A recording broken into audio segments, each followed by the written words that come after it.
ক্ষমতায় এসে মুখ্যমন্ত্রী শুভেন্দু অধিকারী যে বার্তা দিয়েছিলেন যে অনুপ্রবেশকারীদের রুখতে কড়া পদক্ষেপ নেওয়া হবে এবং সেক্ষেত্রে হোল্ডিং সেন্টার তৈরির কথা তিনি জানিয়েছিলেন।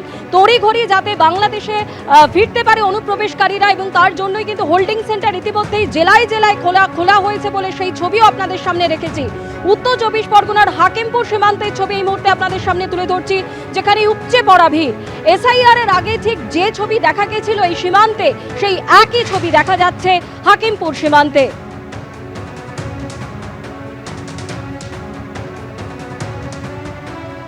যেতেই তো হবে, কি করবো, থাকা যাবে না দেশে আর। রেশন কার্ড ছিল না, আধার কার্ডটা করতে পেরেছি শুধু আধার কার্ডটা আসবে। ইনফেকশন দূর করা যাবে। ধরো 1 বছর হয়ে গেছে, আমি ঘুরে যাচ্ছি। ওই এই সরকার একটি দেশের মানুষ দেশে চলে যায়।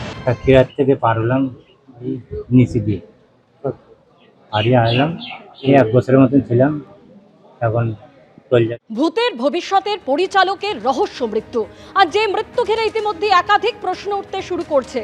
কিভাবে হলো সেই মৃত্যু, কেন তিনি ছাদ থেকে পড়ে গেলেন, কিভাবে পড়ে গেলেন, একাধিক প্রশ্ন ইতিমধ্যেই উঠতে শুরু করেছেন।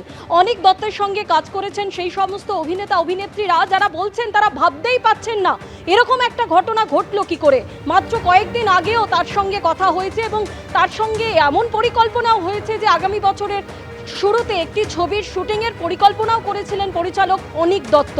সেই অনিক দত্ত কিভাবে ছাদ থেকে পড়ে গেলেন, কিভাবে তার মৃত্যু হলো, একাধিক প্রশ্ন উঠতে শুরু করেছে এই ঘটনায়।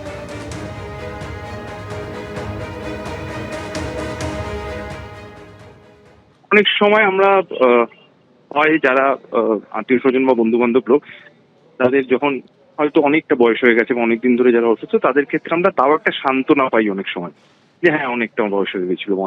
অনেকটা তো তা নয়, যেটা অত্যন্ত শকিং এবং অত্যন্ত ডিস্টার্বিং একটা নিউজ। বাংলা ছবিতে অনেকদার বেশ কিছু মাইলস্টোন ছবি অনেকটা দিয়ে গেছে, স্টার্টিং ফ্রম ভূতের ভবিষ্যৎ। তো সেই লোকটা যদি আরো কাজ করতো তাহলে তো আমরা সবাই লাভবান হতাম। আমি শুধু অভিনেতা হিসেবে বলছি না, বাঙালি হিসেবে, দর্শক হিসেবে। এবং শেষ ছবিটাও মানে এটা এখনো কিরম ভাবতেও আমার কিরম লাগছে যে ওটা শেষ ছবি হয়ে গেল। সেই ছবিটাও গতবারের পুজোয় আমার মনে হয় সব থেকে প্রশংসিত ছবি ছিল।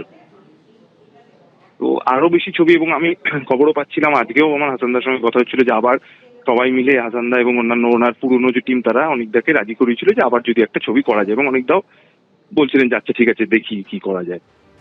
সরাসরি চলে যাব এসএসকেএমে। এসে পৌঁছেছেন মুখ্যমন্ত্রী শুভেন্দু অধিকারী। আপনাদের আগেই জানিয়েছি কিছুক্ষণ আগেই পরিচালক অনিক দত্তের ময়না তদন্ত সম্পন্ন হয়েছে, তার দেহ এই মুহূর্তে এসএসকেএমে রয়েছে এবং সেখানে এই মুহূর্তে পৌঁছে গিয়েছেন মুখ্যমন্ত্রী শুভেন্দু অধিকারী।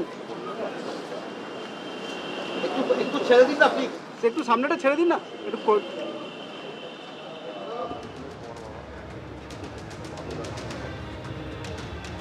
তার পরিবারের সদস্যদের সঙ্গে কথা বলছেন মুখ্যমন্ত্রী শুভেন্দু অধিকারী।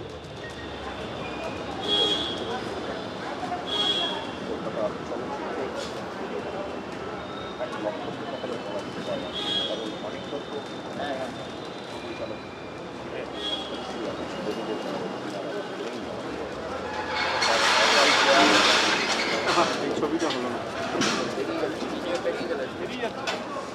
এদিকে এবিপি আনন্দ এগিয়ে থাকে, এগিয়ে রাখে।